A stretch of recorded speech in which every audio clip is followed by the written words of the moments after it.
So do we have anybody out there?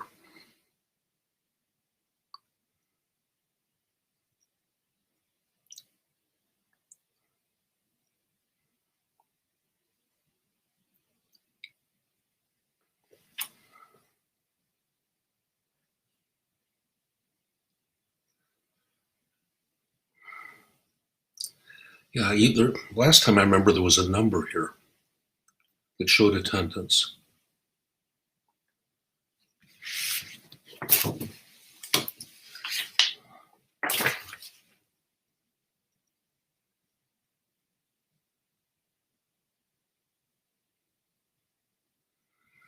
Hmm.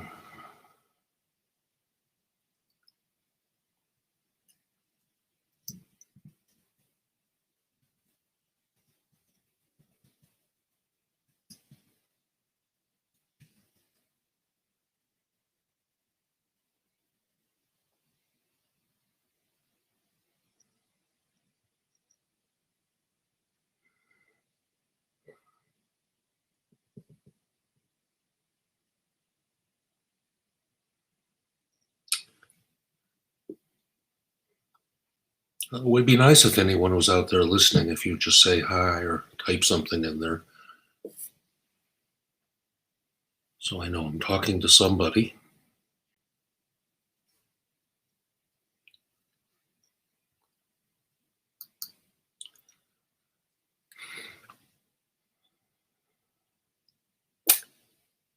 Yeah. In any case, I'd like to say good morning to everyone. I hope you are coming. I see one person is here anyway. It says hi, Young Ho Yi. So that is good to know I'm not talking into the void.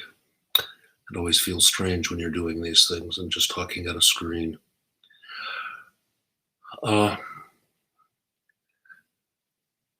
So the topic today is basically ethics. And I want to put a little emphasis on the whole idea of creating a culture of kindness, of using ethics. And largely I'm going to follow Shantideva's teachings in chapter 5 of The Way of the Bodhisattva.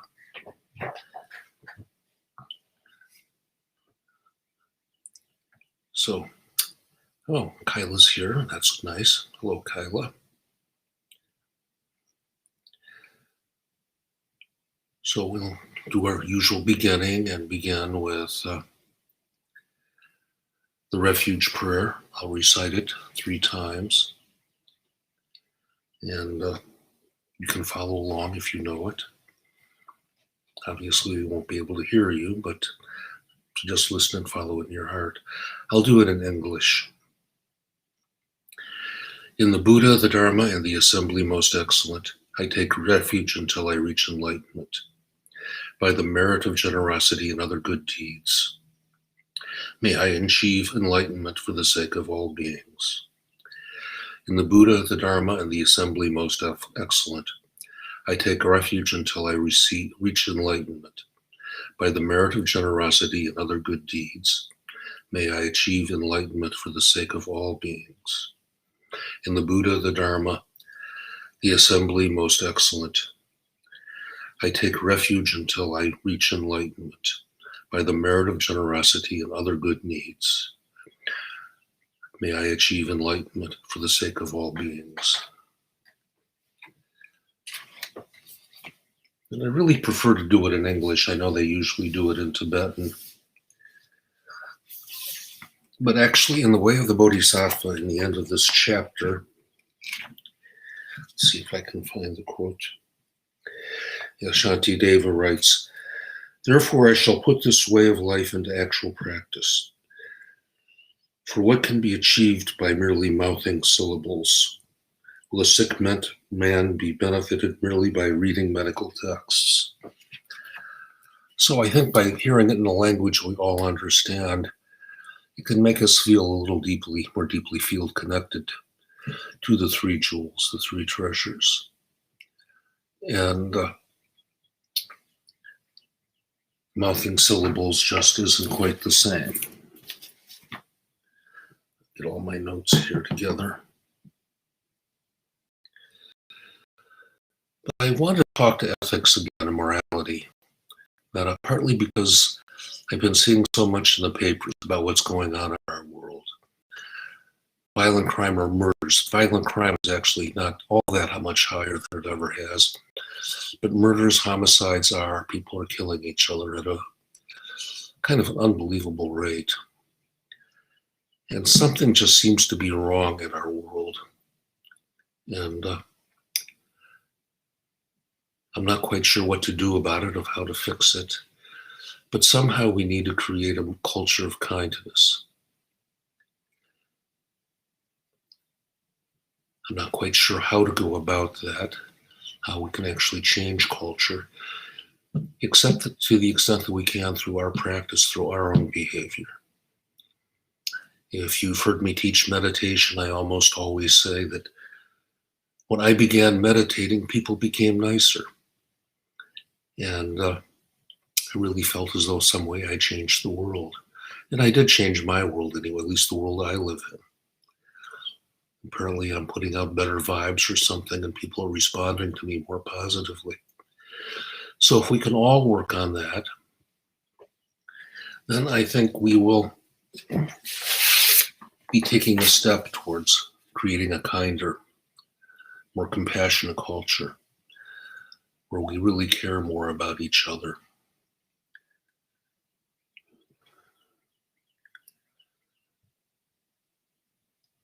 So the precepts kind of guide our behavior.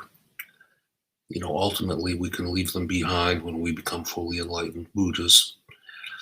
But for now we need guidelines for our behavior.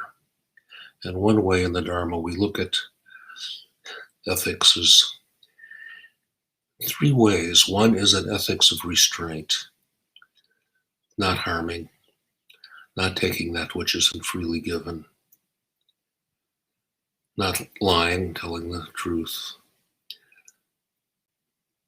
honoring our relationships, being responsible with our sexuality, and then not overdoing intoxicants. Or actually, it says not taking intoxicants, but as one of my teachers said, many of us take 4.5 precepts. The idea is not to lose mindfulness to the extent of you become heedless and lapse into some of the other and break some of the precepts. So the second level of ethics is cultivating virtue, trying to do good things in the world and for ourselves and for others. And the third is a really more generous version, and that is doing good for others. When I took the Zen Jukai precepts, that's a ritual in Zen, and it's a fairly big deal in Zen, where you take all of the precepts, and the first three precepts they give are called the pure precepts of not harming others, of not doing evil, doing good, and doing good for others. And that may sound familiar to you. I know Lama Kathy quotes a lot the passage from the Dhammapada. The teachings of the Buddha can be summed in 3 lines. Do no evil whatsoever, cultivate good, purify the mind. This is the teaching of the Buddhas. So that's something you've probably heard, and I think it's a very good summary of the whole thing. But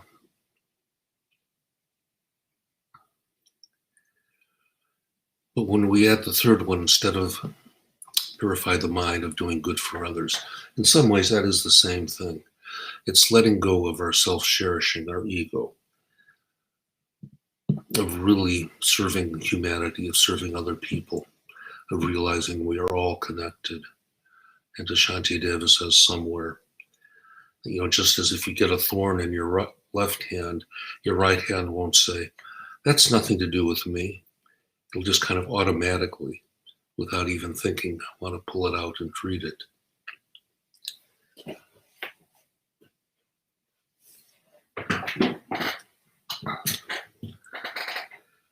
So I think the precepts are really the foundation, and they permeate the whole practice. How we behave is important. So we can begin by thinking of the precepts as ways of training. When you take them, at least in the Theravada tradition, I took them years ago with the Bhavana Society, and they begin with, I undertake the training rule to abstain from taking life. I have them here, the little certificate they gave me. I undertake the training rule to abstain from what is not given. I undertake the training rule to abstain from sexual misconduct. I undertake the training rule to abstain from false speech. I undertake the training rule to abstain from malicious speech. I undertake the training rule from harsh speech. I undertake the training rule to abstain from useless speech. I undertake the training rule to abstain from wrong livelihood. You take the lifetime precepts. Bhante Gunaratana gives 8 of them. I think that's 8. And changes the intoxicant once. I think he knows this culture. He's lived here a long time, studied here a long time, and taught here a long time. They change it to right livelihood, or abstain from wrong livelihood, ways of making a living that in some way harmful to others.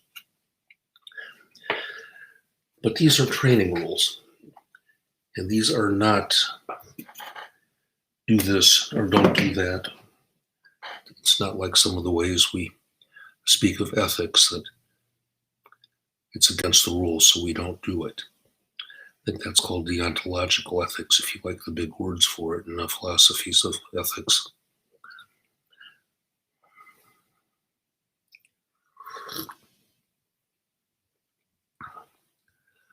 So we have these rules, these guidelines, and in the way of the bodhisattva, chapter 5 is generally considered dedicated to these, but he spends very little time actually talking about them. The text is in some way structured around the 6 perfections. And here in chapter 5, he gives generosity and morality together. But very briefly, transcendent giving, so the teachings say, consists of the intention to bestow on everything all one owns, together with the fruits of such gift. It is indeed a matter of the mind itself. Where could beings, fishes, and the rest be placed to keep them safe from being killed? Deciding to refrain from every harmful act is said to be the transcendent discipline. And the rest of this text, I'll go into it more. In some translations, the one we use the most, I think, in this Sangha, the Padmakara translation, it's translated as vigilance. Stephen Batchelor translates it as guarding alertness. Another translator translates it as guarding awareness. But really what the text is really about is to practice these. It's fairly easy to understand them. It's fairly easy to get them down, to know what they are. But how do we keep on top of them? How do we really practice them? So this requires a great deal of vigilance, of awareness of our minds, of what our minds. And that's what he's really getting at in this chapter. And I think that's a good way to look at them, of how to behave and to teach them, is to make it very clear that these things require effort on our part. They require vigilance. They require actually having a fairly deep meditation practice to fully embody them. And I should let you know that you should have a chat function on your screens. And if you have questions, feel free to type a question at any time. I always like questions. I kind of like to have more interaction with my audience than just talking. I get tired of hearing me talk. I don't know if you do, but I do. So he begins this chapter, and I'm going to quote quite a bit from him today. Those who wish to keep the trainings must, with perfect self-possession, guard their minds. Without this guard upon the mind, the trainings cannot be preserved. Wandering where it will, the elephant of the mind will bring us down to torment in the hell of unrelenting pain. No worldly beast, however wild and crazed, could bring upon us such calamities. If with mindfulness's rope the elephant of mind is tethered all around, our fears will come to nothing. Every virtue will drop into our hands. Lions, tigers, elephants, oh my, and bears, snakes, and every hostile foe, those who guard the prisoners of hell, ghosts and ghoul, and every evil wrath. By simple binding this mind alone, all these things are likewise tamed. By simple taming of this mind alone, all these things are likewise tamed. So here he kind of goes into the whole point of the whole thing. And I suppose he could have said more about developing what the precepts are, but he was talking to an audience of monastics that have taken lifetime vows and lived in a monastic community. So they would have been very familiar with these. So here he was really emphasizing what it takes to actually practice them, to embody them. And I think, we can look at it that way too.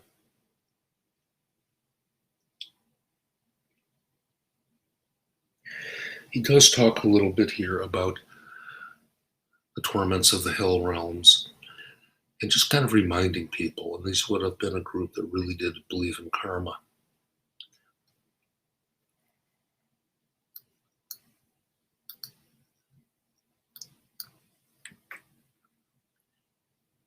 Of the evils of this, when he talks about some of the really suffering in the lower hell realms. The Buddhists at that time had a pretty good imagination of ways people could suffer. And they would have a rather frightening picture of hell realms that we might have a little trouble accepting today, but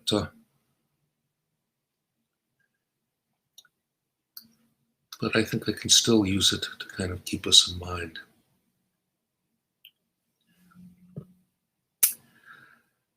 The other reasons for practicing the ethics is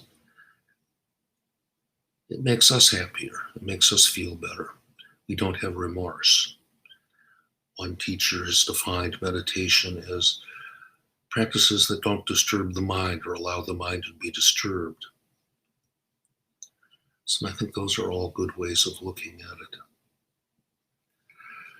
And the real thing with practicing the precepts is it's getting a way to transform the mind, transform who we are, to become something better, more whole, more at peace in the world. And that's kind of our goal here. Free from remorse, regret.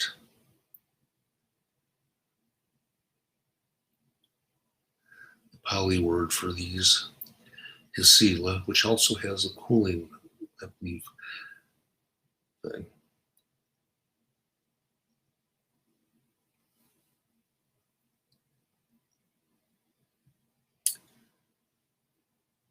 One thing I always like to remind people of, and I think it's at the heart of this, but one of my favorite sayings, you probably heard me use it before, but the Chinese teacher Yun Man, who lived in the 10th century, and at the end of his life, or near the end of his life, was asked, what is the teaching of your entire lifetime? And the teacher replies, an appropriate response. And I think that really just gets to the heart of the whole Dharma. What we want to be able to do is respond appropriately to whatever is going on in our lives, whatever occurs to us, how do we respond? How do we respond in a way that's appropriate, useful, compassionate, kind? And this is how we go about creating a culture of kindness, by bringing that in.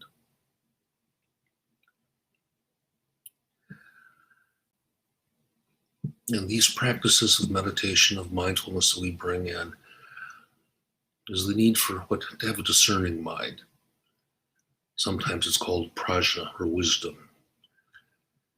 But I'm not sure wisdom is the best translation in this context. I think what the Buddha was certainly getting at is they understood it much more as a process of intelligent discrimination or discernment. Prajna is the ability to differentiate, to be precise in what they say, what they do, about what's appropriate to a given task. And it becomes more and more an intuitive practice as we deepen our practice, continue our practice. And I guess the other thing that this is getting at is the underlying importance of this is not how long we meditate or spend sitting on the cushion. It's how do we behave in the rest of our life. And that's really it, why we practice, is how do we live our lives in a daily way. Most of us meditate for maybe 10 or 20 minutes a day, maybe a half hour. Some of us may meditate for an hour. I've gone to retreats where I've meditated for 6 or 7 hours a day, and those have been very valuable. But that's not the life that we live on a daily basis. And we need to interact in the world. How do we treat the clerk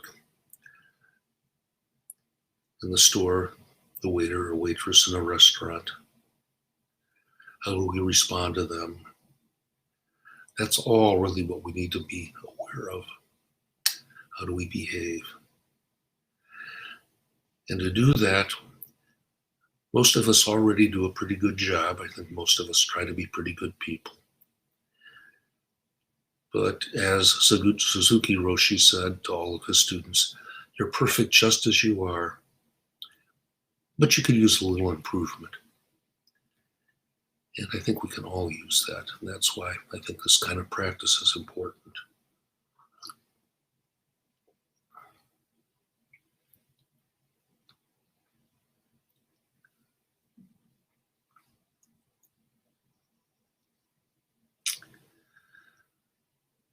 So when we take the bodhisattva vow, and it's a big one, there are many distractions somewhere in here.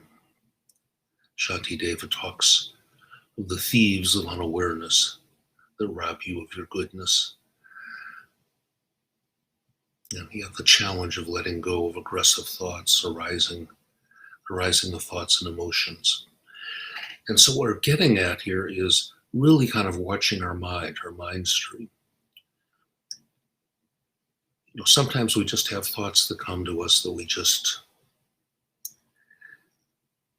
are hostile, angry, reactive, and we need to be aware of those.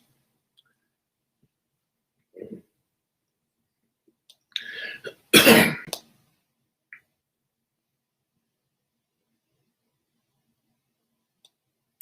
see if I can find the quotes I'm looking for. One of the quotes I did want to mention, and I should have, is here he says, "To cover the earth with sheets of leather, where could such amounts of skin be found? But with leather soles on with just my shoes, it's as though I cover all the earth. And thus the outer course of things I myself cannot restrain, but let me strain my mind, and what is left to be restrained."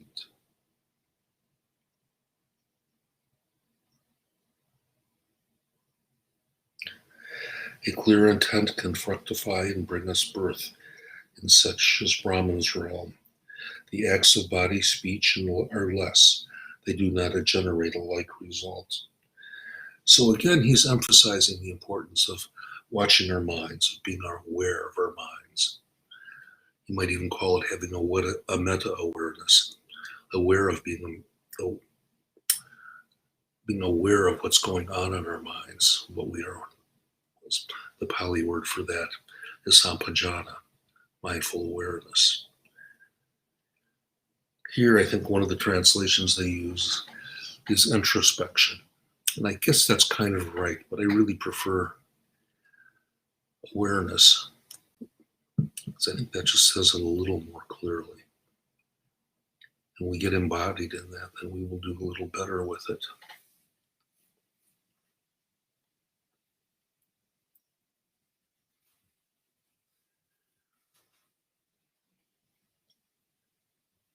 See where I'm at here.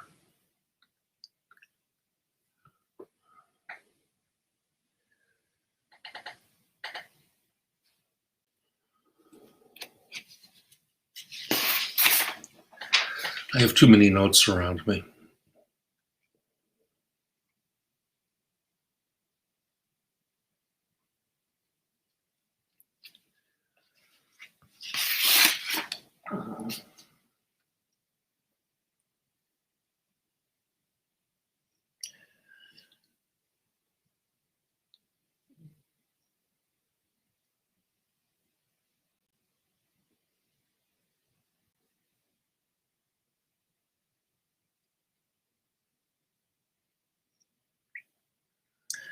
Shantideva says, all those who fail to understand the secret of the mind, the greatest of all things, although they wish for joy and sorrow's end, will wander to no purpose uselessly. Therefore I will take in hand this mind of mine. What use to me are many disciplines if I can't guard and discipline my mind? When in wild, unruly crowds, I am careful and attentive of my wounds. Likewise, in evil company, this wound my mind I'll constantly protect. For if I carefully protect my wounds, because I fear the pain of minor injuries, why should I not protect the wound of my mind, for fear of being crushed beneath the cliffs of hell?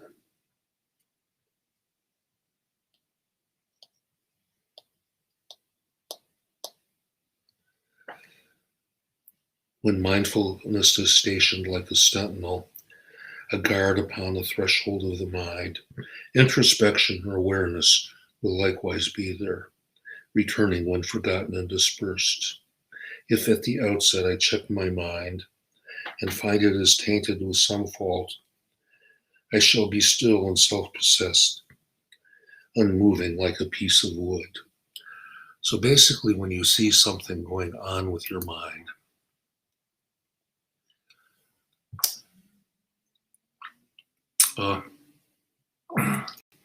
it's to be aware of it. And to not react, even sit like a log. I just noticed a question. Kyla wants to know the source I'm reading from. I think I mentioned it, but it is Shantideva, The Way of the Bodhisattva, primarily the Padmakara translation group, that version. There's several translations out there, and most of them are good. There's one by Stephen Batchelor I like, and another one by, who is it? Crosby and Skilton.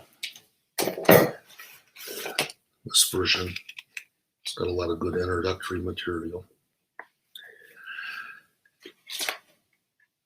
And I'm reading from chapter 5, primarily.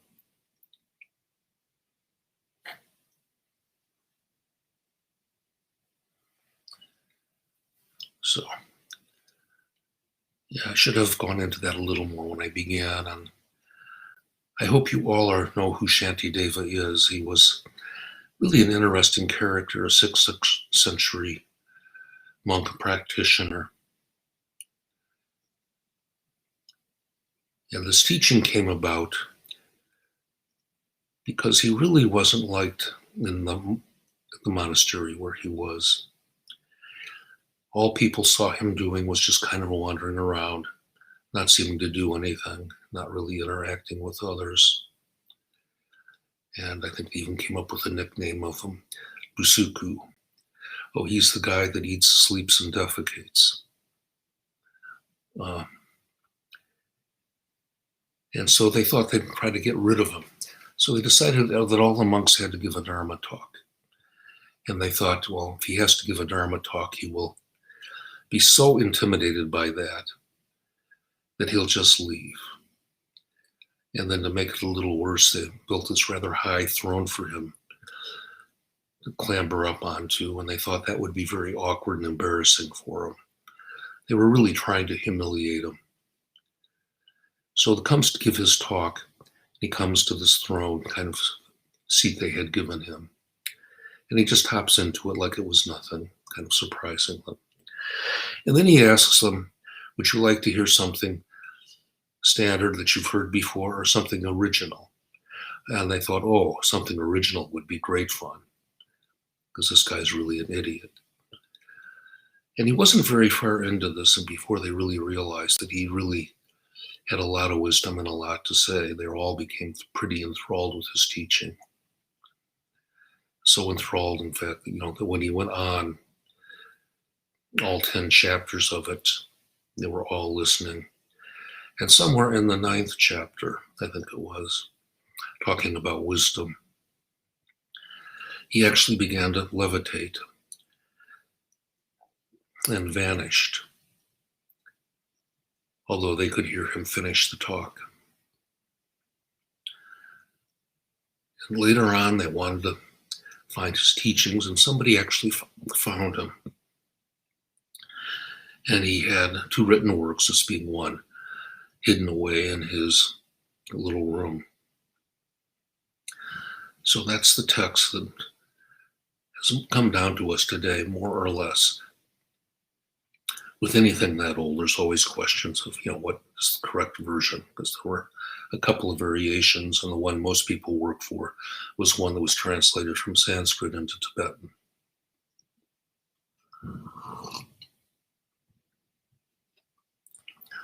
But it has become one of the major texts of Mahayana Buddhism. And I think that all the Mahayana traditions, they use it. Zen, I know they use it in Zen, talk about it in Zen, and all the Tibetan lineages. And it's one I really like. I've read it a couple of times at least. And this chapter I've read several times as getting ready for this talk. I haven't quite memorized it yet. But anyway, I would highly recommend studying it. It's not just something you can read. It's something that really needs a little bit of attention. And I know Lama Kathy has taught on it, and Lama Tom has taught on it. And they will probably come back to it too. Anyway.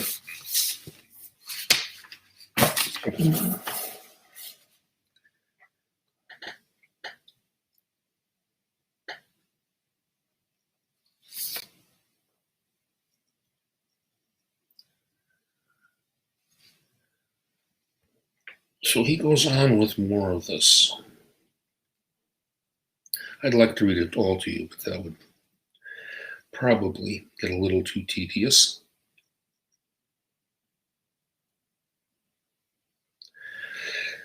He gives some very ordinary kinds of instructions, how to behave in the monastery.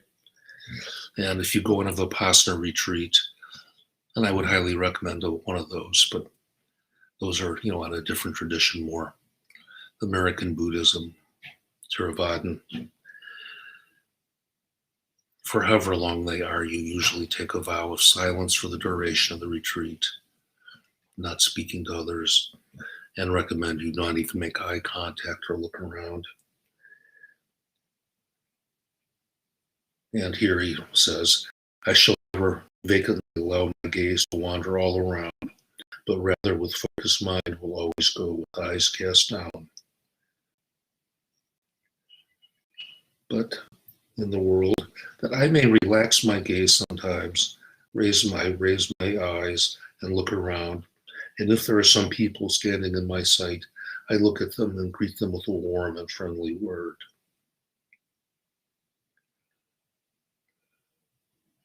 And he does, if you Yet to spy the dangers of the road, I scrutinize the four directions one by one. And when I stop to rest, I'll turn around and look behind me back along the way. I will survive the land in front and behind and carry on, or else retrace my step in every time and place. Therefore, I know my needs and act accordingly. And again, this is more about being aware, of being present, of really being present to what you're doing, of guarding your mind, guarding your body.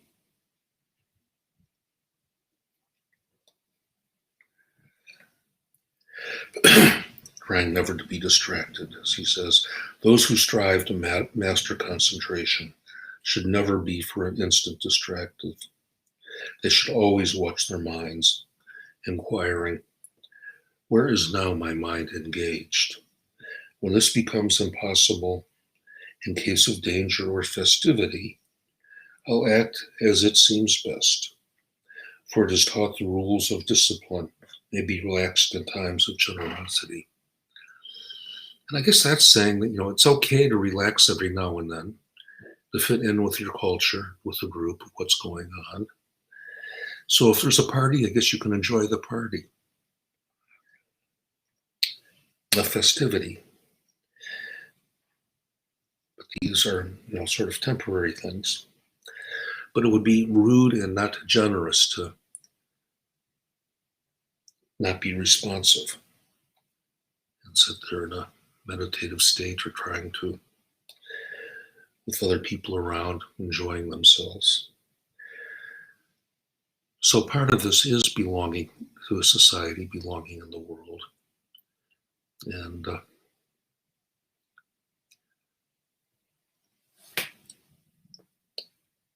part of being human.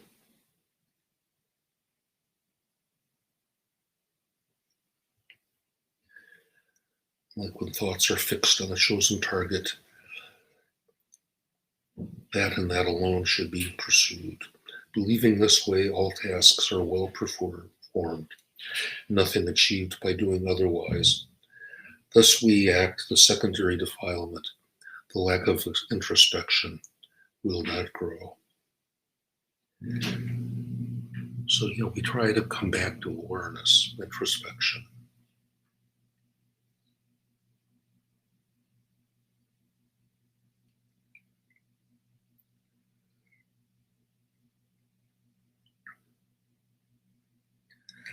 And when you feel the wish to move about or even express yourself in speech, first examine what is in your mind. For the stead one fasts should act correctly. When the urge rises in your mind, the feelings of desire or angry hate, do not act, be not silent, do not speak. Be like a log of wood, be sure to stay. So it's better not to even respond, to be like a log of wood or a piece of wood, rather than get responsive and caught up in these things.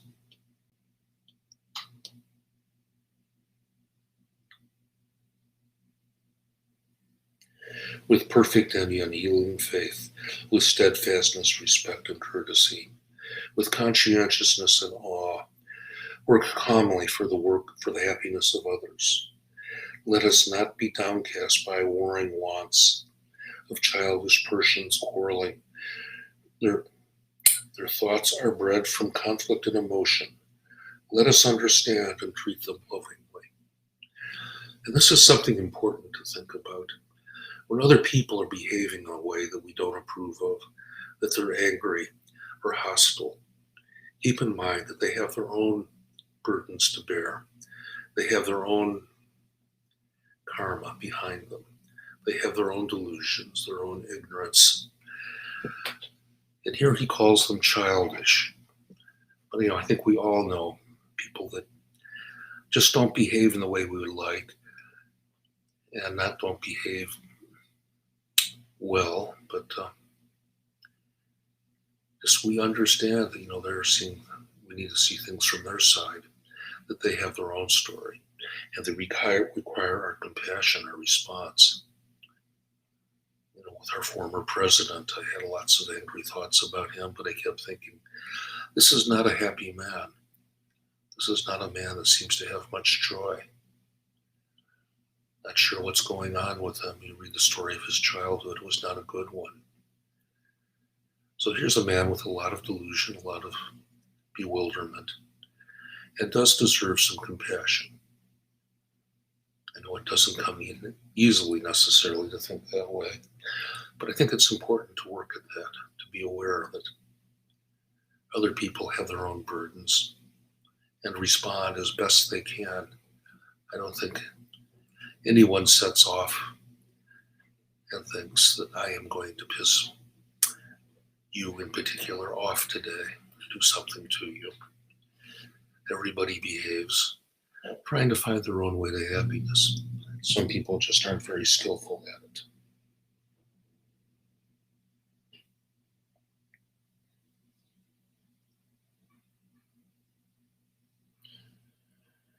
When acting irreproachably for our sake and the sake of others, let us always bear in mind the thought that we are selfless like an apparition. The supreme freedom of the human life, so long awaited, now at last attained. Reflecting always thus, maintain your mind as steady as Sumeru, king of mountains.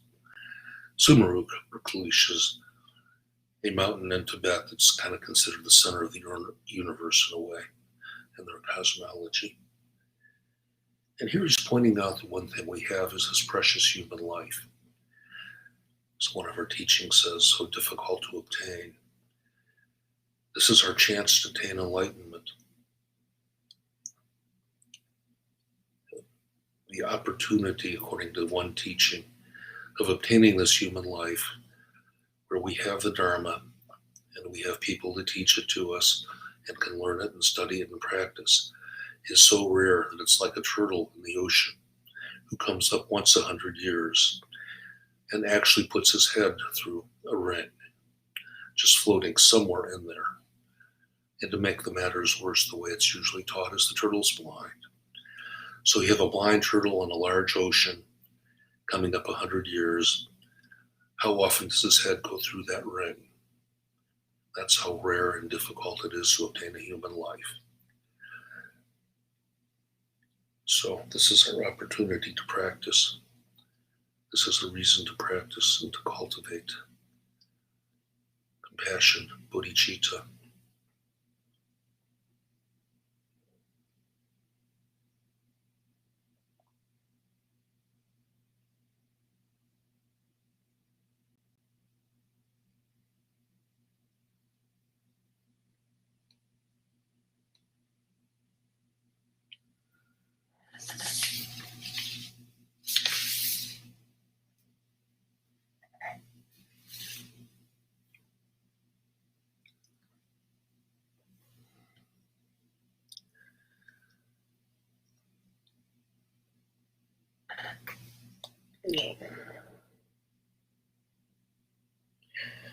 He talks about how to deal with your body. Regard your body as a vessel, a simple boat from going here and there.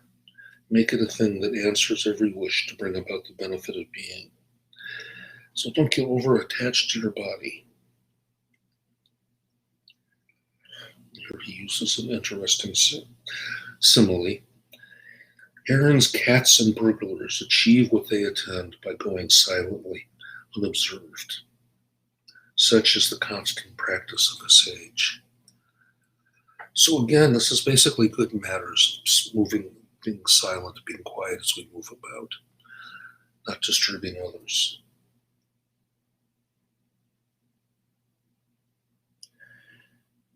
The goal of every act is happiness itself, though even with great wealth, it's rarely found. So take your pleasure in the excellence of others. Let them be a heartfelt joy to you. And this is, the third of the four measurables of joy, and taking joy in the happiness of others and their successes. By acting thus in this life, you'll lose nothing. In future lives, great bliss will come to you. Wrong doing brings not joy, but pain. and in the future in dreadful torment.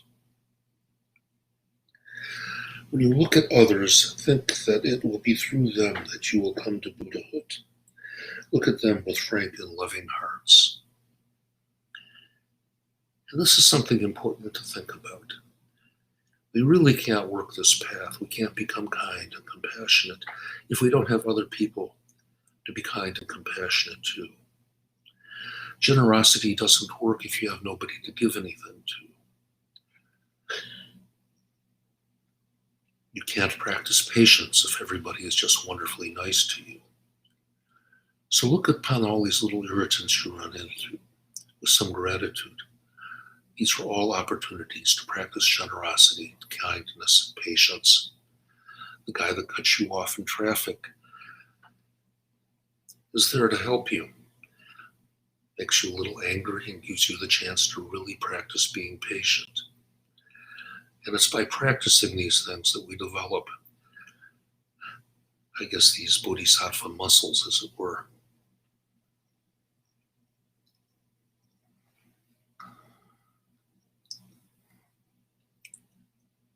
So as strange as it seems, when somebody pisses you off, just be grateful. I have an opportunity to grow, to practice. As a friend of mine working on a doctorate in psychology said, a lot of these little irritants were called another learning experience, although they didn't quite say it that way. They added a word.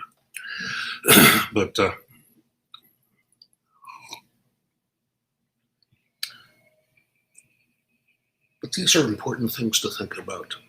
How do we interact with other people? How do we behave? How do we tolerate them?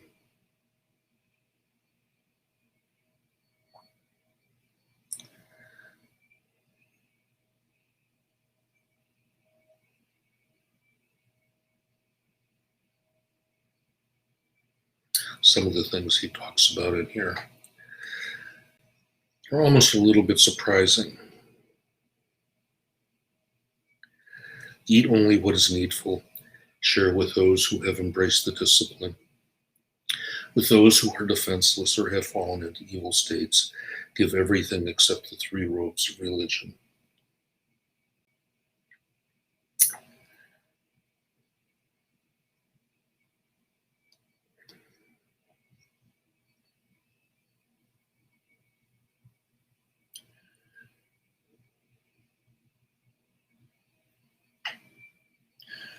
Some of it is just good manners. When eating, do not gobble noisily, or stuff or cram your gaping mouth.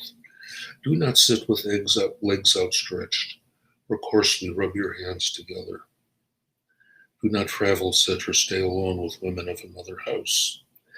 All of that you have seen or been told to be the cause of scandal that you should avoid.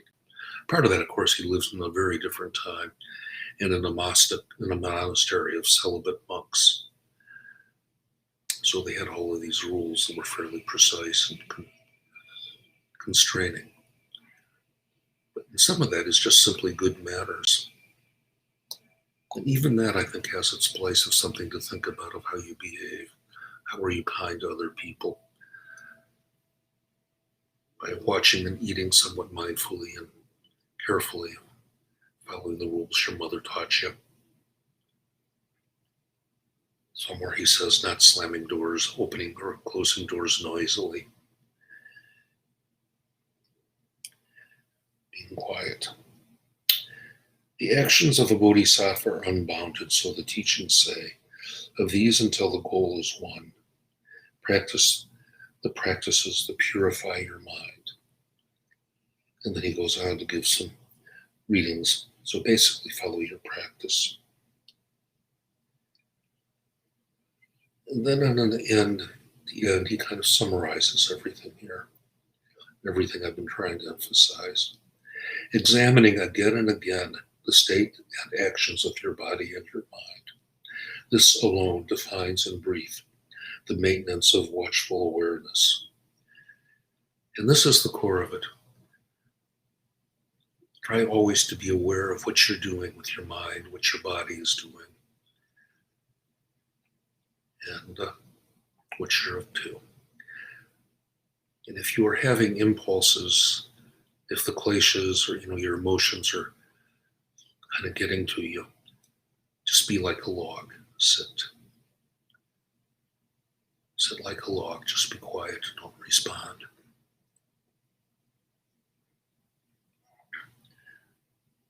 But as I said earlier, all this must be acted out in truth. For what is to be gained by mouthing syllables?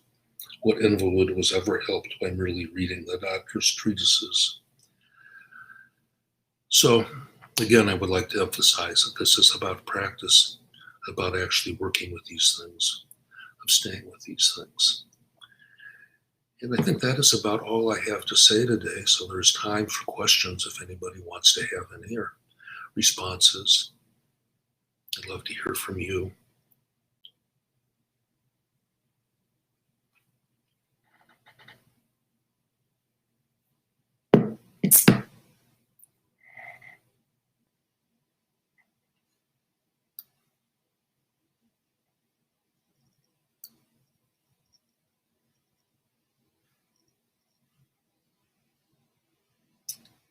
So anybody have any comments? Did I just bore you all to death?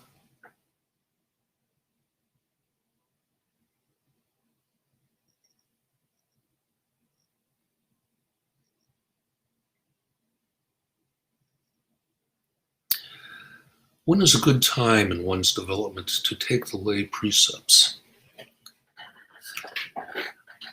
I think anytime you really feel ready. I think they're good to take them. Pretty much anytime you feel like you're ready to commit to them.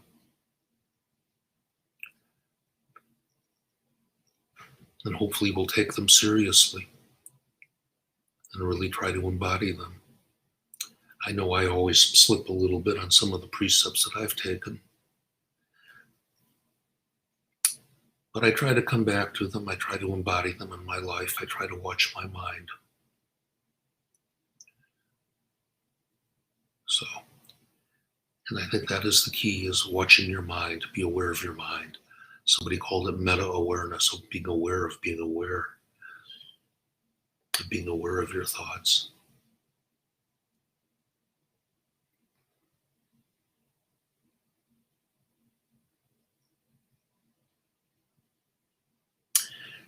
Kyla wants to know, is there a specific practice that specifically cultivates letting go of ego for doing good for you? I guess I would have to say metta practice and Tonglen. And then just being aware that it's not all about me. As I said earlier, other people have their own crosses to bear. And just kind of being aware of that, of really reminding myself that it's not personal. When other people have something that makes me have my first impulse doing something unkind, and I need to let go of that, I just think, what is going on in their world that they are doing this? Because really they're not doing it out of their own happiness or joy. They have their own problems. And thinking about things that way, of reframing them, I think is the way to look at that. Try to reframe the situations that you're in and think about them in a way that might be a little more helpful. And that's something to work at, and how to do that. So I hope that helps answer the question. But letting go is a practice, and just kind of looking at things you're clinging to. Clinging to your ideas, your thoughts, your stuff. Clinging to rules is one of the things they talk about when people take the precepts. Is don't cling to them. These are training rules. These are rules to begin to transform the mind. These are not rules that the Buddha will get you and send you to hell if you don't follow them. These are methods of transforming the mind, training the mind. And the whole Dharma path, I think, can be thought of as just simply mind training. Changing who we are.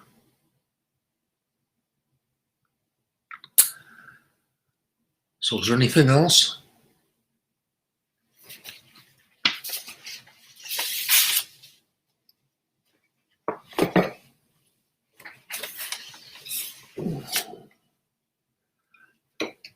If there's not, we can just take a moment, contemplate these a little bit, and then I'll dedicate the merit.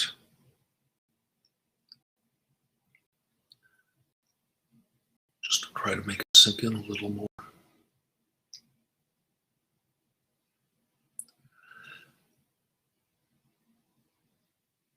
Yes. Yeah, Karma Kanga recommends the Great Path of Awakening, and I would highly recommend that. One of Lama Kathy's favorites and one I've studied pretty well. And it's a great book on developing all of that. Studying Shantideva is good. And essentially maintaining your practice, looking at the mind, being aware.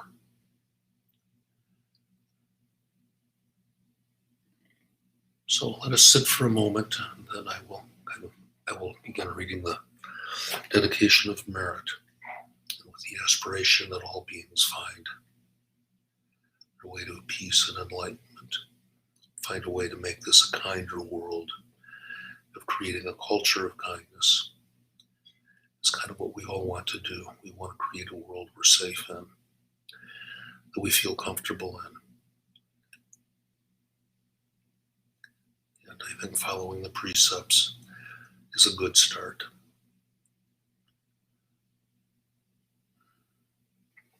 So with that, let's just sit for a moment.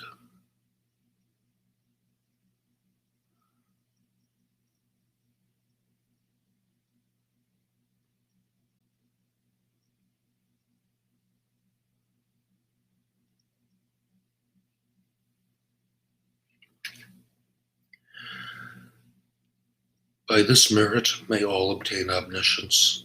May it defeat the enemy, wrongdoing. From the stormy waves of birth, old age, sickness, and death, from the ocean of samsara, may I free all beings. The courageous Manjushri, who knows everything as it is, Samantabhadra, who knows in the same way, and all the bodhisattva, may I follow in their path. I completely dedicate all as virtue. So thank you all for listening, and many blessings to all of you. Thank you.